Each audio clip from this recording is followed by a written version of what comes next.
નમસ્કાર મિત્રો, આજે આપણે એનસીઆરટીના અભ્યાસક્રમ મુજબ ધોરણ 9ના ગણિત વિષયના ચેપ્ટર નંબર 5 યુક્લિડની ભૂમિતિનો આપણે પહેલાં 2 લેક્ચરમાં અભ્યાસ કર્યો. આ બંને લેક્ચરનો અભ્યાસ બાદ હવે આપણે આજે ત્રીજા લેક્ચરની અંદર યુક્લિડની ભૂમિતિના સ્વાધ્યાય પરના દાખલાઓનો અભ્યાસ કરવાનો છે. આ અભ્યાસની કરતાં પહેલાં આપણે જે પણ આગળ ભણી ગયા છીએ તેનું પૂર્વજ્ઞાન ચકાસવું જરૂરી છે. તો આ પૂર્વજ્ઞાન ચકાસણી માટે આપણે યુક્લિડની ભૂમિતિની અંદર જે પણ ભણી ગયા છીએ તે આપણે સ્લાઇડ શોની માધ્યમથી એને ચકાસવું અને તેનો ઉપયોગ કરી તે આવેલા વ્યાખ્યાનો ઉપયોગ કરી દૃઢીકરણ કરી અને એનો આપણે આજના લેક્ચરની અંદર દૃઢીકરણ સાથેના સમજૂતી સાથેના દાખલાઓ છે એનું અભ્યાસ કરીશું. તો હવે આપણે સ્લાઇડ શોના માધ્યમથી જોડાઈએ.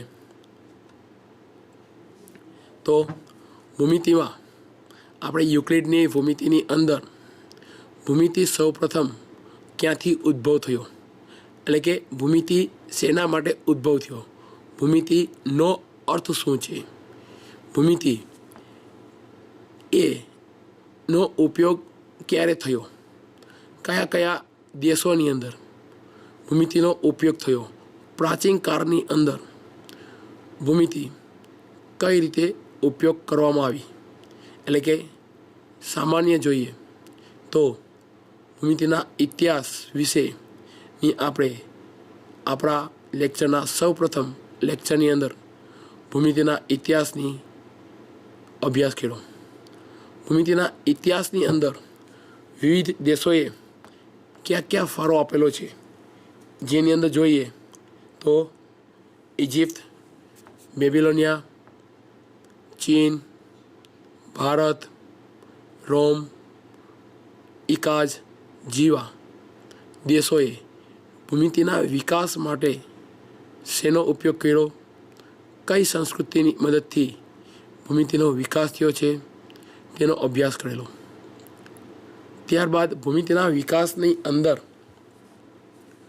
થેલ્સ નામના ગણિતશાસ્ત્રીનો જન્મ વિષયનો, એટલે કે એના જન્મથી કરી મૃત્યુ સુધીનો ટૂંકો પરિચય મેળવો. આ થેલ્સ ગણિતશાસ્ત્રી ભૂમિતિમાં કયા પ્રકારની ઉપયોગ કર્યો હતો તેની આપણે સમજૂતી મેળવી છે. જેમાં થેલ્સ ગણિતશાસ્ત્રીએ એક વર્તુળ લઈ એનો અડધો ભાગને સમવિભાજિત કરે છે તેની પૂર્વધારણા છે, એને આપણે અભ્યાસ કરેલો. થેલ્સના અતિ પ્રિય અને વિશ્વવ્યાખિત એવા ગણિતશાસ્ત્રી જેને આપણે બધા જ સારી રીતે ઓળખીએ છીએ, જેણે કાટખૂણો એટલે કે 90 અંશનો ખૂણો જે પણ છે, એટલે કે કાટકોણ ત્રિકોણની અંદર જ્યારે 2 બાજુઓના માપ આપેલા હોય છે ત્યારે ત્રીજી બાજુના માપ કઈ રીતે શોધાય એવા ગણિતશાસ્ત્રી પાયથાગોરસ વિશે આપણે અભ્યાસ કર્યો. ત્યારબાદ પીપીટીમાં જોઈએ તો આપણે યુક્લિડની ગણિતશાસ્ત્રીના જીવનનો પરિચય મેળવો. યુક્લિડે ગણિતશાસ્ત્રીએ પોતાના જીવનની અંદર જોઈએ તો સામાન્ય એવા મૂળભૂત સિદ્ધાંતો છે એના ભેગા કરી અને યુક્લિડે પોતાના પ્રસિદ્ધ ગ્રંથ એલિમેન્ટની અંદર 13 પ્રકરણો આપી એની અંદર અભ્યાસ કર્યો. આ 13 પ્રકરણો છે તેમાં યુક્લિડે તમામ પ્રકરણોને એક ગ્રંથ તરીકે ગણી શકાય એવા મોટા અને વિખ્યાત સારા એવા પ્રમાણમાં અભ્યાસ કરી શકીએ એ પ્રકારનું જ્ઞાન એમાં આપેલું છે. આ 13 પ્રકરણોની અંદર તમામ પ્રકરણોની અંદર 13 પ્રકરણોમાં ભૂમિતિને લગતા કયા બિંદુઓ કઈ વ્યાખ્યાઓ છે એનો અભ્યાસ આપણે આગળ પહેલા એપિસોડની અંદર અને બીજા એપિસોડની અંદર આપણે કરી ગયા છીએ. ત્યારબાદ જોઈએ તો ભૂમિતિની અંદર યુક્લિડે આ 13 પ્રકરણોની અંદર અલગ અલગ 23 વ્યાખ્યાઓ આપેલી હતી. 23 વ્યાખ્યાઓ છે, એમાંથી અમુક વ્યાખ્યાઓ એ યુક્લિડે વ્યાખ્યાયિત કરી હતી, જેમાંની બિંદુ, રેખા અને સમતલ તેને વ્યાખ્યા તો આપેલી, પણ એ વ્યાખ્યાને બીજા ગણિતશાસ્ત્રીએ યોગ્ય માની નથી. એટલે કે બિંદુ, રેખા અને સમતલ એ જે વ્યાખ્યા યુક્લિડે આપેલી એ વ્યાખ્યાઓ જોઈએ તો સામાન્ય તર્ક માટે સાચી પડે છે, પરંતુ એને યોગ્ય પ્રમાણમાં વ્યાખ્યા આપી શકાતી નથી. તો આવી વ્યાખ્યાઓ એ 23 એવી વ્યાખ્યાઓ છે, એમાંથી અમુક વ્યાખ્યાઓનો આપણે અભ્યાસ આગલા પ્રકરણમાં કરી ગયા છીએ. ત્યારબાદ જોઈએ તો યુક્લિડે આપેલા સ્વયંસિદ્ધ સિદ્ધાંતો છે એનો અભ્યાસ કર્યો. એ પહેલાં આપણે કોઈપણ પદાર્થ, વિશ્વની અંદર કોઈપણ પ્રકારનો પદાર્થ રહેલો છે, એ પદાર્થનો પરિમાણ કેટલા પ્રકારના છે, કઈ રીતે આની પદાર્થની રચના થાય છે તેના વિશેનો અભ્યાસ પણ આપણે ગણી ગયા છે, જેની અંદર જનરલી આપણે જાણીએ છીએ ત્યાં સુધી એવા 0 ડાયમેન્શન, 1 ડાયમેન્શન, 2 ડાયમેન્શન, 3 ડાયમેન્શનનો આપણે અભ્યાસ કર્યો. પણ અત્યારે વિશ્વમાં જોવામાં આવે તો એ 3 ડાયમેન્શનની સાપેક્ષ અત્યારે વિશ્વ આગળ વધી 4 ડાયમેન્શન, 5 ડાયમેન્શનના અભ્યાસ સુધી થયું છે. ત્યારબાદ યુક્લિડે આપેલી વિવિધ પ્રકારની વ્યાખ્યાઓમાંથી બિંદુ, રેખા અને સમતલને અવ્યાખ્યાયિત પદ તરીકે એણે પ્રસ્તાવ મૂક્યો. ત્યારબાદ જોઈએ તો પદના પ્રકારો, એટલે કે પદ છે એ મુખ્ય 2 પ્રકારમાં વિભાજિત થાય છે. એક છે વ્યાખ્યાયિત પદ, બીજું છે અવ્યાખ્યાયિત પદ. વ્યાખ્યાયિત પદની એટલે કે જે પદનો ચોક્કસ પ્રકારમાં અર્થ નીકળી શકતો હોય તેવો પદ છે એને આપણે વ્યાખ્યાયિત પદ તરીકે ઓળખીએ છીએ.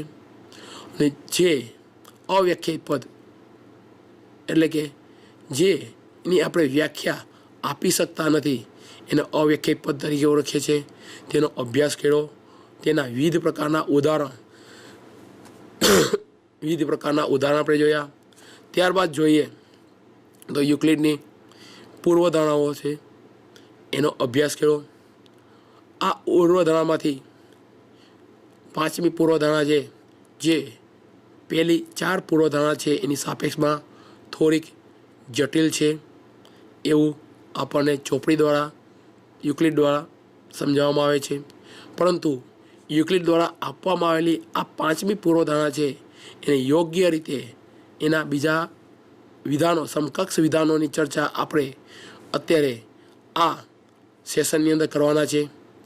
ત્યારબાદ યુક્લિડના સ્વયંસિદ્ધ સત્યો અને પૂર્વધારણાનો ઉપયોગ કરીને તેના ઉપરના દાખલાઓ અને પ્રમેયોની સાબિતી આપણે આગલા પ્રકરણમાં જોયું. આ ઉપરોક્ત તમામ પ્રકારની માહિતી આપણે પહેલાં 2 સેશનની અંદર ભણી ગયા છીએ. અત્યારે આપણે આ 3જા સેશનની અંદર આ જ યુક્લિડની સ્વયંસિદ્ધ સત્યો અને પૂર્વધારણાનો ઉપયોગ કરીને એના ઉપરના દાખલાની સમજ આપણે મેળવવાની છે. તો આપણે અત્યારે 3જા લેક્ચરની અંદર સ્વાધ્યાય 5.1 દાખલાઓ છે એની યોગ્ય સમજૂતી, એની ચર્ચા, એના વિવિધ ઉદાહરણ દ્વારા આ જે સ્વાધ્યાય છે અને યુક્લિડ આપેલી સ્વયંસિદ્ધ સત્યો અને પૂર્વધારણાને દ્રઢ કરી વ્યવસ્થિત સમજી અને સ્વાધ્યાયના દાખલાને આપણે વ્યવસ્થિત સમજશું. તો દાખલા નંબર 1 આપણને કહે છે, નીચે આપેલા વિધાનોમાંથી કયા વિધાનો સત્ય છે અને કયા વિધાનો અસત્ય છે? જે તમારા જવાબ માટે કારણ આપો. એટલે કે આપણને નીચે વિધાનો આપેલા છે અમુક પ્રકારના આ વિધાનો છે. એમાંથી અમુક વિધાનો ખોટા છે, અમુક વિધાનો સાચા છે. જે સાચા વિધાન છે એના માટે પણ કારણ આપવાનું છે, અને ખોટા વિધાન છે એના માટે પણ આપણે યોગ્ય કારણ આપવાનું છે. સાચું છે તો એ કઈ પૂર્વધારણા, કઈ વ્યાખ્યા અને કયા સ્વયંસિદ્ધ સત્યો છે એને આધારે એ સાચું પડે છે. એના બીજા કયા ઉદાહરણો છે એની સમજૂતી આપવાની છે. માની લો કે કોઈ વિધાન ખોટું છે, તે ખોટું કયા સિદ્ધાંતને આધારે, કઈ પૂર્વધારણાને આધારે એ વિધાન ખોટું છે તેની સમજૂતી આપણે આપવાની છે. તો આપણો આ જે દાખલો છે એની અંદર સાચા ખોટા વિધાનોના યોગ્ય કારણ સહિત આપણે જવાબ આપવાના છે.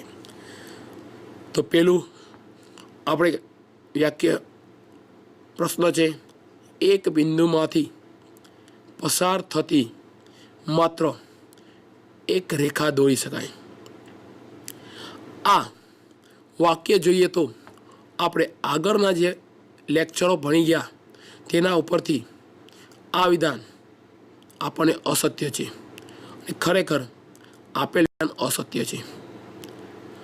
હવે આ વિધાન અસત્ય છે તો એના પાછળ કારણ કયું છે?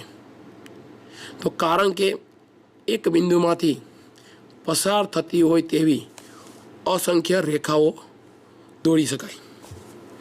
જેની અંદર આપણને ઉદાહરણમાં બતાવે છે કે ટેલિસ્કોપનો ઉપયોગ કરીએ તો આપણે એક કાગળ ઉપર એક ટપકું ટેલિસ્કોપનો આપણે ઉપયોગ કરીએ તો કાગળ ઉપર ઓ બિંદુ લઈએ,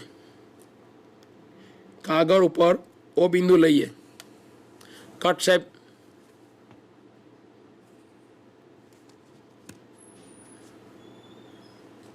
કાગળ ઉપર ઓ બિંદુ લઈએ અને ઓ બિંદુમાંથી પસાર થતી લઈએ તો આ બિંદુમાંથી પસાર થતી અસંખ્ય રેખાઓ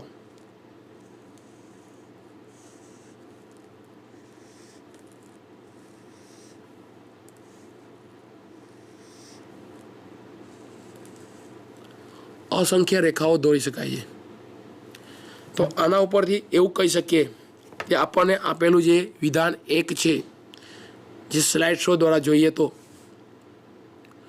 જેની અંદર ઉદાહરણ આપણને આપેલું છે કે કાગળ ઉપર ઓ લઈ તેમાંથી અસંખ્ય રેખાઓ દોરી શકાય છે. તેવું જ ઉદાહરણ આપણે ટેલિસ્કોપના માધ્યમથી જોઈએ તો એક ટાંકણી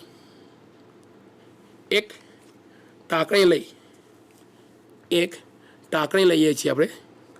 એ ટાંકણીની સાથે અલગ અલગ પ્રકારની સ્ટ્રો, આપણે જે પાણી પીવા માટેની જે સ્ટ્રો ઉપયોગ કરીએ છીએ એ સ્ટ્રોનો ઉપયોગ કરી અને એક બિંદુ તરીકે લઈએ તો એની અંદરથી આપણને અસંખ્ય રેખાઓ, એટલે કે ટાંકણીની મદદથી તેમાંથી પસાર થતી એવી અસંખ્ય રેખાઓ દોરી શકીએ છીએ.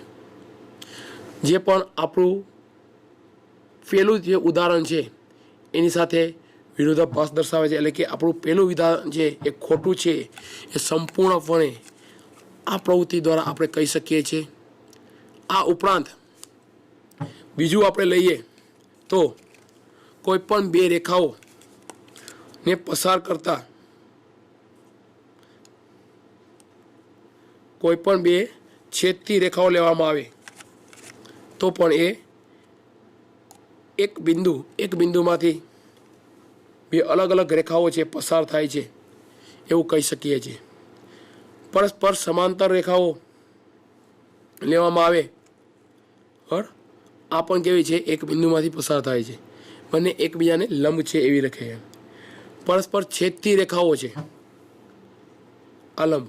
પરસ્પર છેદતી રેખાઓ કઈ રીતે આને ઓળખવામાં આવે એ પણ આપણને પહેલાં જે આપણી વાક્ય આપેલું છે કે એક બિંદુમાંથી પસાર થતી માત્ર એકને એક રેખા દોરી શકાય તેની સાથેનો આપણને વિરોધાભાસ આવે છે. એટલે કે આપણી દાખલા નંબર 1ની અંદર આવેલું પ્રથમ વાક્ય છે એ આવા અલગ અલગ પ્રકારના ઉદાહરણ લઈ છોકરાઓને સમજાવી શકાય છે. આ ઉપરાંત વધારે સરસ રૂપમાં સમજાવવું હોય તો છોકરાને આપણે દર્શાવી શકીએ તે પવનચક્કીની અંદર જે આપણને આપેલું છે, પવનચક્કીની અંદર પવનના જે રોટેશન પાંખિયા ફરે છે એ પાંખિયા પણ કેવા છે, આપણે એ આજે આપણી જે પ્રથમ વાક્ય છે એનું ઉદાહરણ તરીકે લઈ શકાય.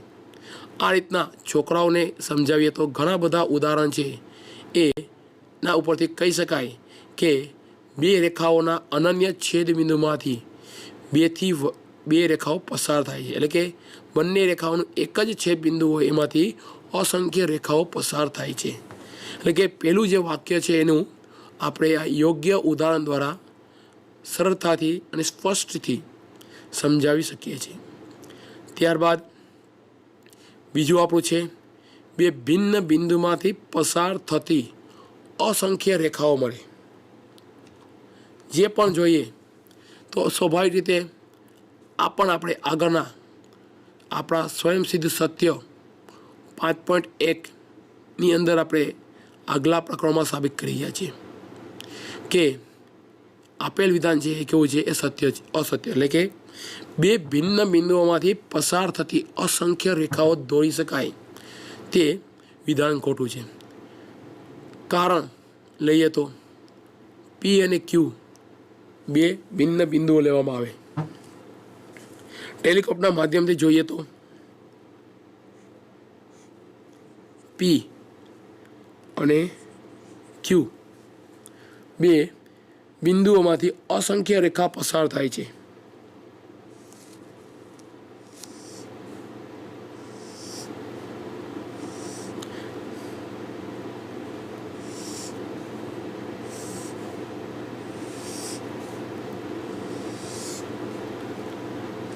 આમ જોઈએ તો પી અને ક્યુ બંને બિંદુઓમાંથી અસંખ્ય રેખાઓ પસાર થાય છે. પણ આપણનો પ્રશ્ન એવો છે કે બે ભિન્ન બિંદુઓ અલગ અલગ બિંદુ પી અને બિંદુ ક્યુ બે અલગ અલગ બિંદુઓ આપેલા હોય બરાબર, અને તેમાંથી પસાર થતી રેખા એટલે કે બંને બિંદુઓમાંથી પસાર થતી હોય એવી અસંખ્ય રેખાઓ મળે છે, જે આપણે બે કહીએ, જે આપણું વિધાન અસત્ય છે.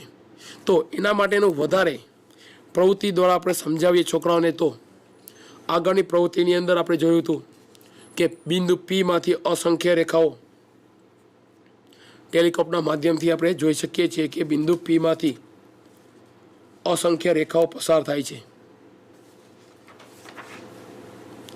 અને બિંદુ ક્યુ છે એમાંથી પણ અસંખ્ય રેખાઓ પસાર થાય છે. આ બિંદુ પી અને બિંદુ ક્યુ અલગ અલગ પ્રકારના આપેલા છે. બંનેની અંદરથી અસંખ્ય રેખાઓ, એટલે આપણે ઉદાહરણ તરીકે 3 રેખાઓ લીધી છે, પસાર થાય છે. પરંતુ બિંદુ પી અને બિંદુ ક્યુ બંનેમાંથી પસાર થતી હોય એવી રેખા આપણે જોઈએ તો એક અને એક માત્ર રેખા આપણને જે મળે છે, જે બિંદુ પી અને બિંદુ ક્યુ છે બંનેમાંથી પસાર થાય છે એવું આપણે અહીંયા દર્શાવી શકીએ છીએ. બિંદુ પી અને બિંદુ ક્યુમાંથી જે અહીંયા આકૃતિમાં દર્શાવી પ્રમાણે એક અને માત્ર એક રેખા જે એવી મળે છે જે બિંદુ પી અને બિંદુ ક્યુમાંથી પસાર થાય છે.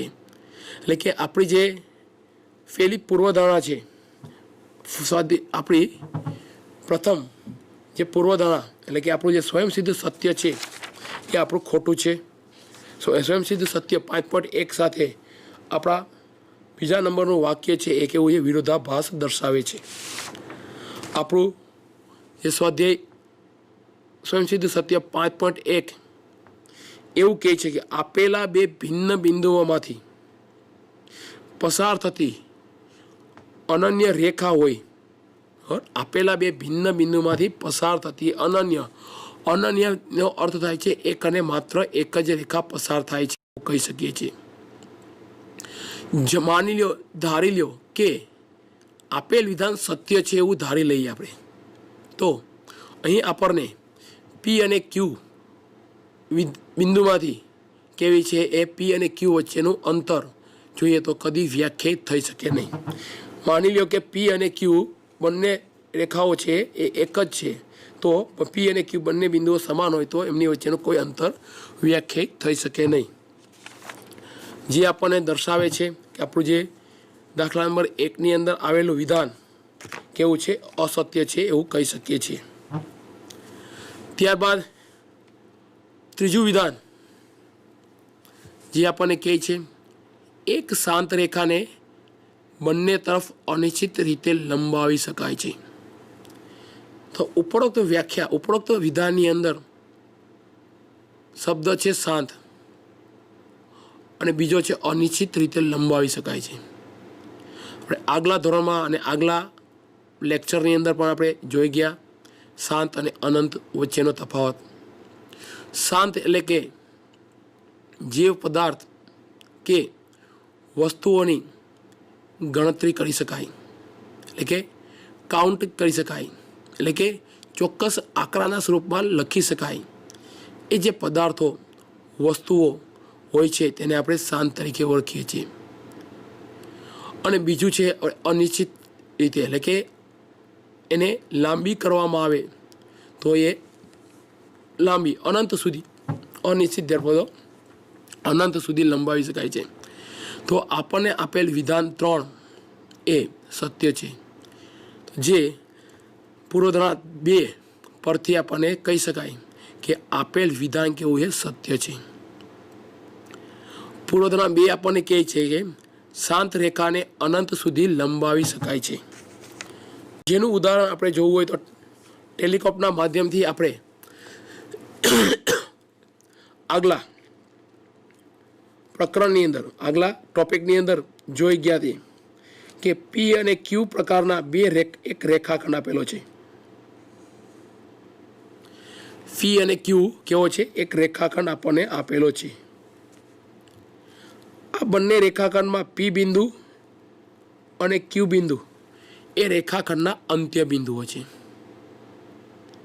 હવે આ બંને અંત્ય બિંદુઓ હોવાને કારણે પણ એ બંને બિંદુઓ જ ખુલ્લા છે, એટલે અહીંયાથી બંને તરફથી અનંત સુધી બિંદુઓ જોડાયેલા છે.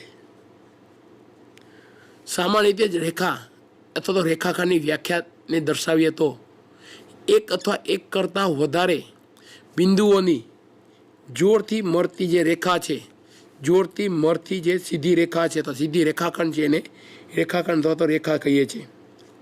તો અહીંયા આપણને આકૃતિમાં દર્શાવે છે કે પી અને ક્યુ એક રેખાખંડ છે. આ બંને રેખાખંડને બંને તરફ અનંત સુધી લંબાવી શકાય છે. એટલે કે આપણી પૂર્વધારણા 2 જે આપણને વ્યવસ્થિત સમજી શકાય છે, જે ઓલરેડી આપણે આગલા ચેપ્ટરની અંદર, આગલા પ્રકરણની અંદર સમજાતા છતાં પણ અહીંયા એનો ઉપયોગ આવે છે, તો એને વધારે યોગ્ય રીતે સમજી શકીએ અને યોગ્ય રીતે આપણે દ્રઢપૂર્વક કરી શકીએ એ છે. એટલે કે આપણું વિધાન છે પૂર્વધારણા 2 પ્રમાણે કહી શકીએ છીએ એક શાંત રેખાને બંને તરફ અનંત રીતે લંબાવી શકાય એ વિધાન સત્ય છે. ત્યારબાદ ચોથું વિધાન જોઈએ તો જો બે વર્તુળો સમાન છે તો તેમની ત્રિજ્યાઓ સમાન હોય. હવે અહીંયા બે વર્તુળોની વાત કરવામાં આવે છે. વર્તુળો માટે આપણે ઉદાહરણ તરીકે લઈએ કે ટેલિસ્કોપના માધ્યમથી જોઈએ. ટેલિસ્કોપના માધ્યમથી અહીંયા મેં એક ચા પીવાનો ગ્લાસ રાખેલો છે. એનો ઉપરનો ભાગ જોઈએ તો આપણને કેવો છે, ગોળ છે. એનો અંદરનો ભાગ જોઈએ તો આપણને કેવો છે, ગોળ દેખાય છે. આને એક વર્તુળ તરીકે આપણે લઈએ છીએ. તેના વચ્ચેના ભાગની અંદર આપણે એક પોઈન્ટ દર્શાવીએ છીએ જેને આપણે એનું કેન્દ્ર કહીએ છીએ. બરાબર? તો આ વર્તુળ થયું. આપણે પીપીટીના માધ્યમથી જોઈએ તો આપેલ વિધાન સત્ય છે. હવે આપેલ વિધાન જે સત્ય છે તો એની પાછળનું કારણ શું છે એને સમજવા માટે તો જો બે વર્તુળો સમાન હોય, હવે અહીં બે વર્તુળો સમાન છે તો તેમના પરિઘ અને કેન્દ્ર એકબીજાને બંધબેસતા હોય અને ત્રિજ્યા એક કેન્દ્ર અને પરિઘના કોઈ પણ બિંદુ વચ્ચેનું અંતર હોવાથી વર્તુળની ત્રિજ્યા સમાન થાય એવું કહે છે. એટલે કે બે વર્તુળો છે, એક ટેલિસ્કોપના માધ્યમથી જોઈએ તો એક ચાનો કપ છે. ટેલિસ્કોપના માધ્યમથી જોઈએ તો આપણે એક છે એ ચાનો કપ મૂકેલો છે, એની જ બાજુમાં એને વર્તુળ તરીકે દર્શાવીએ છીએ. તેની જ બાજુમાં તેનો જ જેવો એ જ માપનો બીજો કપ આપણે મૂકીએ છીએ, જેના અંદરનો ભાગ છે આપણને જેનો અંદરનો ભાગ આપણને વર્તુળ તરીકે દર્શાવે છે. અહીં બંને વર્તુળો સમાન છે, એટલે કે બંને વર્તુળોને જ્યારે બંને વર્તુળોને આપણે એકબીજા ઉપર દર્શાવીએ છીએ, બંધ બેસતા જોઈએ છીએ તો બંને એક જ વર્તુળ લાગે છે. એટલે કે કહી શકાય કે બે કપ છે, બંનેના વર્તુળો બંનેના ભાગને ભેગા કરવામાં આવે તો આપણને દેખાય એક જ વર્તુળ છે. એટલે કે તેના કેન્દ્ર અને પરિઘ એકબીજા ઉપર બંધ બેસતા છે. કેન્દ્ર અને પરિઘ એકબીજા ઉપર બંધ બેસતા છે. એટલે કે બંને વર્તુળોની કેન્દ્ર અને ત્રિજ્યા કેવા સમાન છે એવું આપણે જે આ પ્રવૃત્તિ કરી એ પ્રવૃત્તિના માધ્યમથી સહેલાઈથી સમજી શકીએ છીએ. એ જ રીતે એને ઉલટા કરાવી નાખીએ, એ જ રીતે એને ઉલટા સ્વરૂપમાં દર્શાવીએ બરાબર તો પણ આપણને એક જ કપ દેખાય છે. ખરેખર બંને બે અલગ અલગ કપ છે આપણને છે, એ બંનેના વર્તુળો સમાન હોવાને કારણે આપણે એને એક જ સ્વરૂપમાં દર્શાવીએ. એટલે કે એના કેન્દ્ર અને ત્રિજ્યા અને પરિઘ બંને એકબીજા પર બંધ બેસતા છે એવું સહેલાઈથી આપણે આ પ્રવૃત્તિ દ્વારા એને સમજી શકીએ છીએ. ત્યારબાદ આપણે ત્રીજું જોઈએ તો પીપીટીના માધ્યમથી જોઈએ તો આપણને પાંચમી પીપીટીના માધ્યમથી આપણે જોઈએ તો જો વર્તુળનો પ્રદેશ બીજા વર્તુળને ઢાંકી દે તો એ બંને વર્તુળો સમાન થાય. જે આપણે આગળની પ્રવૃત્તિ છે એટલે કે ટેલિસ્કોપ છે એના ઉપયોગથી જોઈએ તો બે વર્તુળો ટેલિસ્કોપ છે એનો ઉપયોગથી આપણે જોઈએ તો બે વર્તુળો એકબીજા ઉપર ઢાંકી દઈએ છીએ. આ એક વર્તુળ, આ બીજું વર્તુળ, બંને વર્તુળોને એકબીજા ઉપર ઢાંકી દઈએ છીએ તો બંને સંપાતી થાય છે. સંપાતીનો અર્થ આપણે આગલા ધોરણમાં ભણી ગયા છીએ, છતાં એને વધારે સ્પષ્ટ કરવો હોય તો કહી શકીએ તે એક વસ્તુ ઉપર બીજી વસ્તુ આવેલી હોય એને સંપાતી તરીકે ઓળખીએ છીએ. તો અહીં આપણને બે વર્તુળો છે સંપાતી છે કહી શકીએ છીએ. તેનો ઉપયોગ કરી તેમના કેન્દ્ર અને સીમાઓ એકબીજા ઉપર આવી જશે અને ત્રિજ્યાઓ એક જ થશે એવું સહેલાઈથી આપણે આ વસ્તુ સમજી શકીએ છીએ. અને છોકરાઓને પણ આ જ વસ્તુ સહેલાઈથી કહીએ તો એને સમજાઈ જાય. ત્યારબાદ પાંચમી આપણને વાક્ય કહે છે, એક આકૃતિ આપણને નીચે દર્શાવેલી છે જેમાં રેખાખંડ AB આપેલો છે, રેખાખંડ PQ આપેલો છે અને રેખાખંડ XY આપેલો છે. હવે આપણને આકૃતિમાં કીધું છે AB બરાબર PQ. આકૃતિમાં આપણને કીધું છે કે AB બરાબર PQ, PQ બરાબર XY છે તો AB ઇક્વલ ટુ XY સાબિત થાય કે નહીં એ નક્કી કરવાનું છે. તો આપણે જોઈએ તો આપેલ વિધાન એ સત્ય છે. ક્યાં કારણથી સત્ય છે તો એના માટે આપણે અગાઉ ભણી ગયા યુક્લિડના સ્વયંસિદ્ધ સત્યોનો અભ્યાસ કરેલો છે, તેને થોડું જ રિવાઇઝ કરીએ, થોડુંક યાદ કરવાની કોશિશ કરીએ તો આપણને સ્વયંસિદ્ધ સત્ય જે બતાવે છે કે એક વસ્તુને સમાન હોય તેવી વસ્તુ એકબીજાને સમાન છે. એક વસ્તુને સમાન હોય તેવી વસ્તુ એકબીજાને સમાન છે એ સ્વયંસિદ્ધ સત્ય યુક્લિડનું કહે છે. એનો આધાર લઈ અહીં આપણને AB ટેલિકોટનો ઉપયોગ લઈએ તો અહીં આપણને રેખાખંડ AB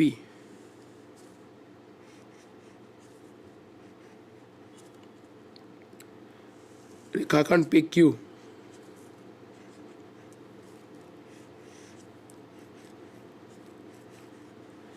AB બરાબર PQ આપેલું છે.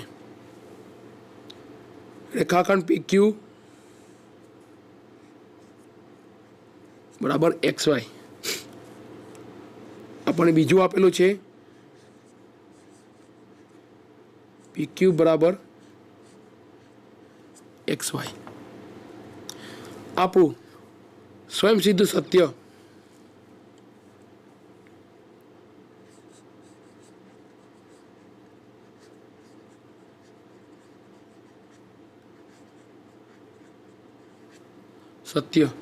એક પ્રમાણે જોઈએ તો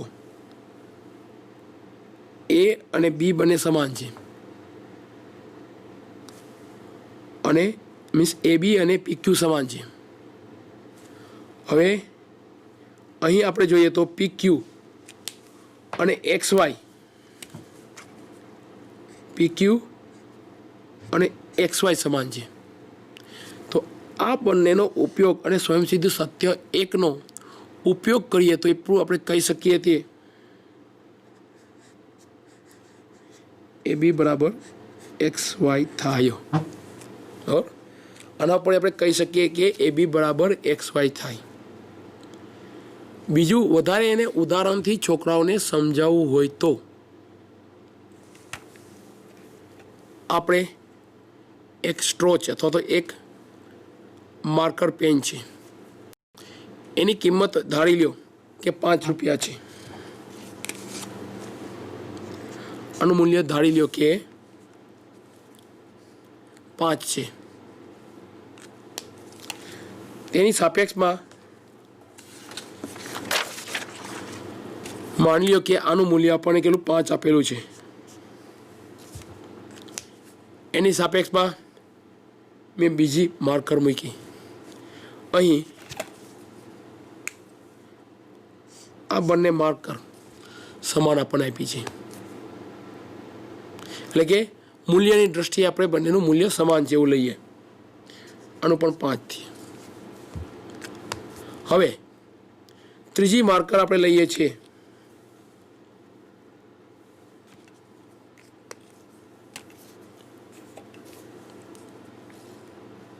એનું મૂલ્ય પણ 5 છે, એટલે કે પહેલી 2 માર્કર અને પહેલી 2 માર્કર સમાન છે. તો આના ઉપરથી આપણે કહી શકીએ તે આ બંને માર્કરો કેવી સમાન હશે. એટલે કે મૂલ્યની દ્રષ્ટિએ જોઈએ તો આ બંને કેવું સમાન થાય, એટલે કે એકબીજાને સમાન હોય તેવું સ્લાઇડ શો દ્વારા જોઈએ, એની અંદર સમજીએ વધારે તો આપેલ વિધાનની અંદર AB નું માપ જેટલું છે એટલું PQનું બતાવે છે અને PQનું માપ છે એટલું જ XYનું માપ બતાવે છે. તો સ્વયંસિદ્ધ સત્ય પ્રમાણે કહી શકીએ કે AB અને PQ કેવા છે, AB અને XY બંને કેવાય સમાન છે એવું કહી શકીએ છીએ. ત્યારબાદ આપણે આગળ જોઈએ તો સ્વાધ્યાય 5.1નો દાખલા નંબર 2ની અંદર આપણને પ્રશ્ન આપેલો છે કે નીચે આપેલા પદોની વ્યાખ્યા આપો. શું તેના માટે કોઈ પદ એવો છે જેને વ્યાખ્યાયિત કરવાની જરૂર છે અને તે ક્યાં છે એ નક્કી કરી લેવાનું, અને તેને કેવી રીતે વ્યાખ્યાયિત કરશો એ પણ આપણે સમજાવવાનું છે. એટલે કે આપણે દાખલો જે રકમ આપેલી છે મીન્સ એટલે કે પ્રશ્ન આપેલો છે તેને યોગ્ય સમજીને એનો જવાબ આપવાનો છે। માત્ર આપણે ખાલી એટલું ઉતાવળથી વાંચી લઈએ, નીચેલા આપેલા પદોની વ્યાખ્યા આપો અને વ્યાખ્યાઓ લખી નાખીએ, અને પછી એક્ઝામમાં જ્યારે પેપર ચેક થાય અને આપણે સાહેબનો વાંક કાઢીએ છીએ કે સાહેબે સરખું પેપર નહીં જોયું હોય, માર્ક મને પૂરા ન આપેલા, તો તેવા પ્રશ્નો આપણે મનમાં ઉઠાવતા પહેલાં આપણે એવું વિચારીએ, એકવાર એવું જોઈએ કે આપણે પ્રશ્ન યોગ્ય વાંચેલો છે કે એમનો આપણે જવાબ આપેલો છે। એટલે ઘણી વખત પ્રશ્ન લાંબો આવતો હોય અને આપણને એવું લાગે કે એના અમુક શબ્દો વાંચી અને આપણે એના જવાબ આપી દેતા હોઈએ, ત્યારે આપણે આ વસ્તુ છે ભૂલ અને આપણને માર્ક છે એની દૃષ્ટિએ નુકસાન થાય છે। તો આપણા પ્રશ્ન નંબર 2ની અંદર, દાખલા નંબર 2ની અંદર કહે છે, નીચે આપેલા પદોની વ્યાખ્યા આપો, એટલે કે નીચે જે પણ પદ છે એની વ્યાખ્યા આપવાની છે। હવે આ વ્યાખ્યા આપીએ છીએ ત્યારે તેમાં કયા પદો છે જેને વ્યાખ્યાયિત કરવાની જરૂર છે? ચલો, વ્યાખ્યાયિત કરવાની જરૂર છે, પદોની ખબર પડી ગઈ, પરંતુ તેને કઈ રીતે વ્યાખ્યાયિત કરશું એ પણ આપણને ભેગું પૂછેલું છે। એટલે કે સંપૂર્ણ વ્યાખ્યા છે એને વ્યાખ્યાયિત કરવા માટે કયા પદની જરૂર પડશે એ પૂછ્યું છે। એ ઉપરાંત કઈ રીતે એ પદ વ્યાખ્યાયિત કરશો પણ આપણને પૂછેલું છે। તો આપણે સૌપ્રથમ આપણને આપેલી વ્યાખ્યાઓની અંદરથી વ્યાખ્યા સમાંતર રેખાઓ,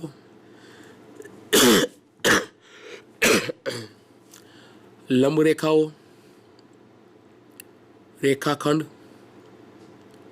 વર્તુળની ત્રિજ્યા અને ચોરસ, આવી વ્યાખ્યાઓ છે આપણને વ્યાખ્યાયિત કરવાની છે। તો એની અંદર સૌપ્રથમ આપણે વાત કરીએ તો સમાંતર રેખા। હવે સમાંતર રેખા એટલે શું? તો એક જ સમતલમાં આવેલી બે ભિન્ન રેખાઓ પરસ્પર છેદતી ન હોય તો તે રેખાઓ સમાંતર છે।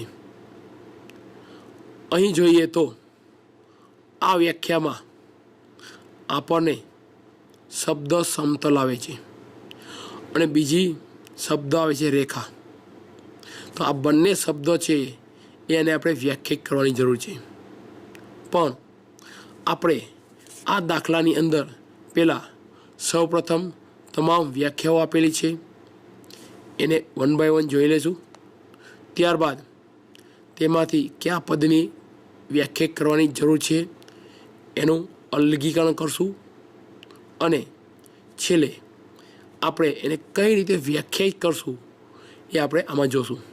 તો સમાંતર રેખાઓ એટલે કે એક જ સમતલમાં આવેલી બે ભિન્ન રેખાઓ પરસ્પર છેદતી ન હોય તેવી રેખાને સમાંતર રેખાઓ કહે છે। ઉદાહરણ તરીકે જોઈએ તો સમતલની ટેલિસ્કોપના માધ્યમથી જોઈએ તો સમતલમાં બે રેખાઓ આપેલી છે, બંને રેખાઓ એક જ સમતલની અંદર આપેલી છે અને બંને રેખાઓ એકબીજાને છેદતી પણ નથી। તો આ ઉદાહરણ છે આપણને સમાંતર રેખા કેવા પ્રકારની હોય અને સમાંતર રેખા શું છે એનો ખ્યાલ સ્પષ્ટ કરે છે। આવું જ બીજું ઉદાહરણ લઈએ તો ઘણા બધા ઉદાહરણો મળી શકે, પણ આપણા શરીર સાથે સંપર્ક કરીએ, શરીરની અંદર રહેલા અંગો છે એનો વિચાર કરીએ અને કહીએ તો આપણે જે મોઢાની અંદર દાંત આવેલા છે એટલે કે ચોકઠું, એ પણ એક સમાંતર રેખાનું ઉદાહરણ છે। જો આપણું ચોકઠું એ સમાંતર રેખાના સ્વરૂપમાં ન દર્શાવીએ ન હોય તો આપણને જે પણ બોલીએ છીએ અથવા તો ખાઈએ છીએ તે આપણે ક્રિયા યોગ્ય પ્રમાણમાં કરી શકીએ નહીં।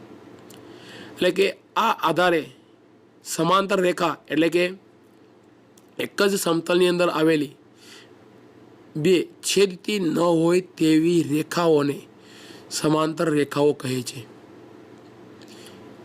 आवा ज विविध प्रकारना उदाहरणनी अंदर कहीए तो थांभलानी अंदर पसार थता बे वीज तायरो वीज वायरो पण समांतर रेखाना उदाहरण छे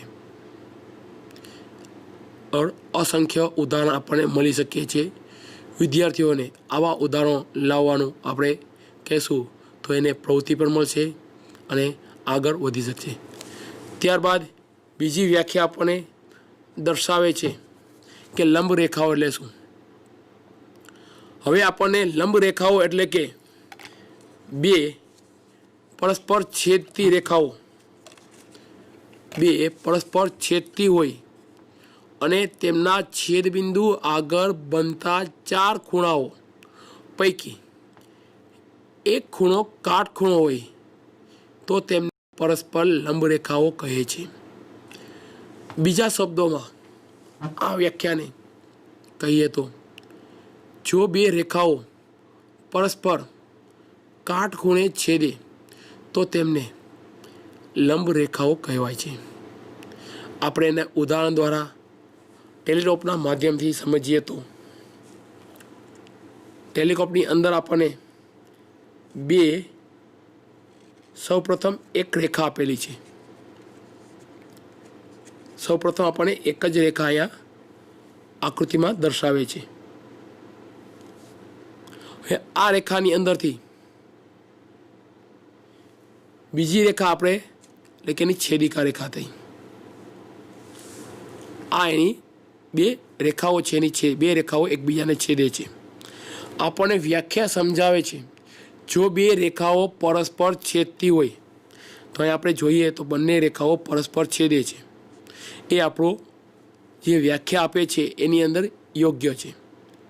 સાથે આપણને કીધું છે લંબ રેખા માટે એ પરસ્પર काटकोणे छेदती होय मीन्स परस्पर छेदती होय तेमना छेदबिंदु आगळ અહીં આપણે જોઈએ તો છેદબિંદુ આગળ ચાર પ્રકારના ખૂણા બને છે। 1 2 3 અને 4 આ ચાર પ્રકારના ખૂણાઓ આપણને બને છે। એક ખૂણો, બે ખૂણો, ત્રણ ખૂણો અને આ ચાર ખૂણો। आ चार प्रकारना अलग अलग खूणाओ बने छे। हवे आ चार प्रकारना अलग अलग खूणाओनी अंदर एक खूणो काटखूणो होय એટલે કે એક ખૂણો 90 અંશનો કરવામાં હોય તો આ બંને રેખાઓ પરસ્પર લંબ રેખાઓ થાય। હવે આપણે આગલા 1 થી 8 ધોરણની અંદર આપણે સારી રીતે સમજી ગયા હશું, સારી રીતે ભણી ગયા હશું કે કાટખૂણો એટલે શું, ખૂણા એટલે શું। તો काटखूणो એટલે કે ખૂણો જ્યારે 90 અંશનો હોય તેને કાટખૂણો કહે। તો અહીં આપણે નંબર 1નો જે ખૂણો છે, નંબર 1 ખૂણો દર્શાવે છે એને આપણે 90 અંશના ખૂણા તરીકે દર્શાવીએ। અહીં આપણને નંબર 1 ખૂણો જે 90 અંશનો થાય છે બરાબર। અહીં આપણે આકૃતિમાં જોઈએ તો નંબર 1 આપણો કેવો છે એ 90 અંશનો બની ગયો।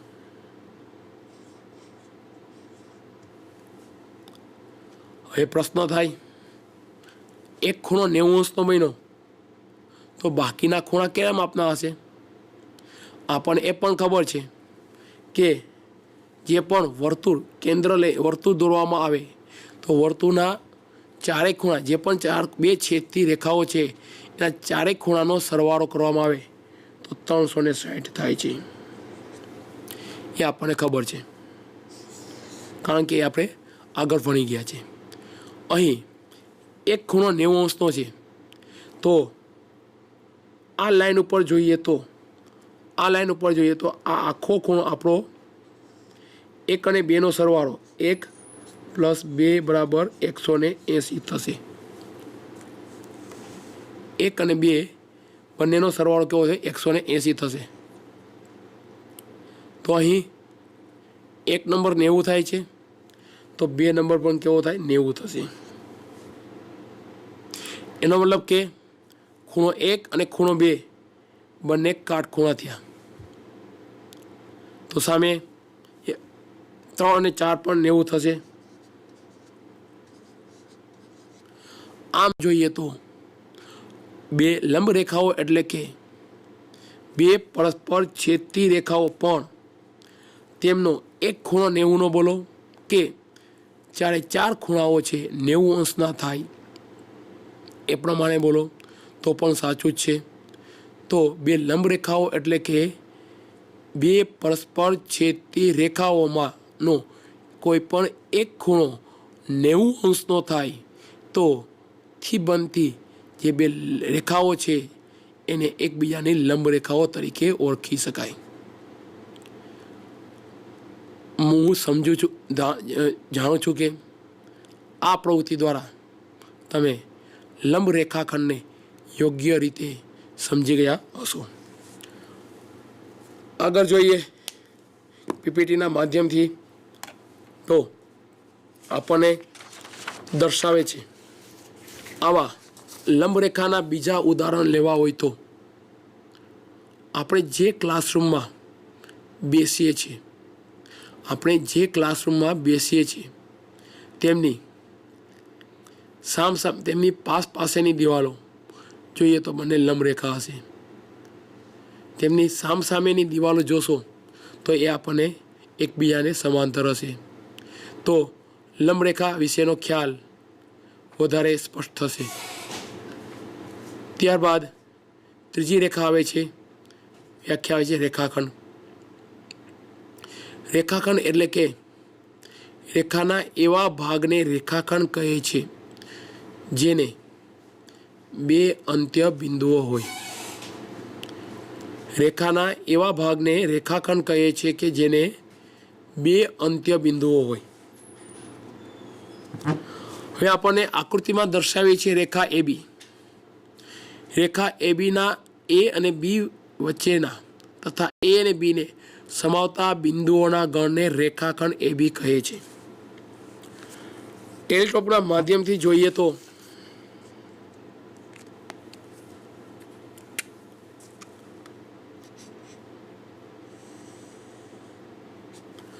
આ આપણને રેખા દોરી, એના બે અંત્ય બિંદુઓ એ બી, આ બે અંત્ય બિંદુઓ લીધા। આ બંને અંત્ય બિંદુને જોડતી જે પણ રેખા મળે છે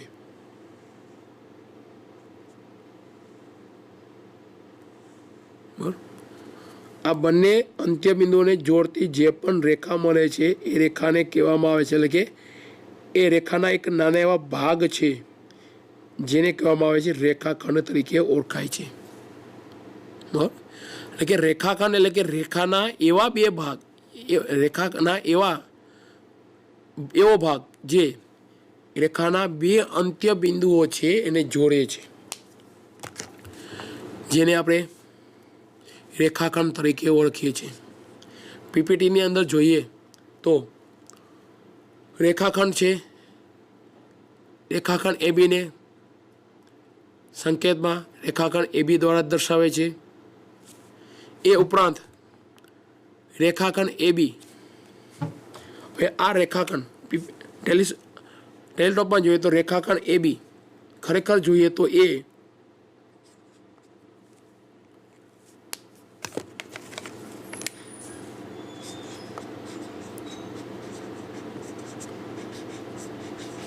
એબી અહીંયા આપણને આકૃતિમાં જે દર્શાવ્યું છે રેખાખંડ એબી એ ખરેખર જોઈએ તો રેખા એબીની અંદર આવેલો છે। રેખાખંડ એબી એ રેખા એબી ઉપર એબીની અંદર આવેલો છે।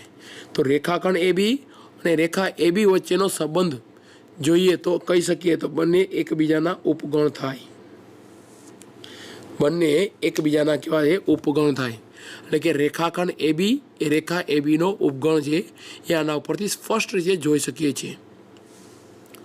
ત્યારબાદ ત્રીજી વ્યાખ્યા, આગળ વ્યાખ્યા જોઈએ તો પીપીટીના માધ્યમથી વર્તુળની ત્રિજ્યાઓ,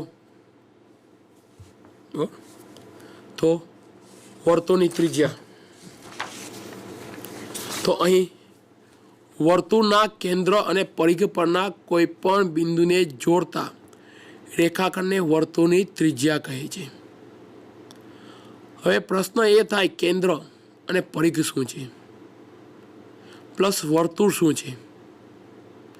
એની વ્યાખ્યા આપણે વ્યાખ્યાયિત કરવી પડે, તો આપણને વર્તુળની ત્રિજ્યા છે વધારે સહેલાઈથી સમજી શકાય.